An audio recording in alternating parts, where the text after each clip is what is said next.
Coach Dan here from Rise Above, and I'm here to teach you how to do a double steel club lateral raise. So what you're going to go ahead and do is you're going to grab your clubs. You can choke up on them if you need to.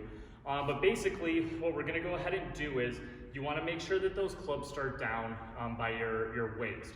And you don't want to make sure that the clubs are leaning forward. You want to pull those clubs up to make sure that they're pointing forward. As you can kind of see from a side angle here, it's going to really work a lot on that forearm. So if you need to choke up on it, that's okay.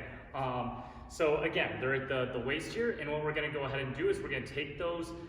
Don't think of it as like you're pulling from your wrists. Think of it as like you're pulling from your elbows, meaning you're trying to pull your elbows up until you basically get to a 90-degree angle, and then you're going to bring them back down. Now, you can see why this looks kind of hard is that when we're holding it here and then coming out, that club is going to want to rotate on you as you're doing this. So if you need to choke up, make sure you are choking up as you're doing this to make sure that you're not creating undue pressure on your wrist.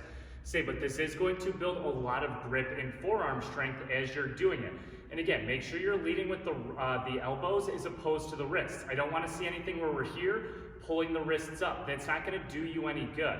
Make sure that, again, if you're pulling through the elbows, your elbows will lead the movement and your wrist will follow as you're doing your lateral raise. And that's how you do your double steel club lateral raise.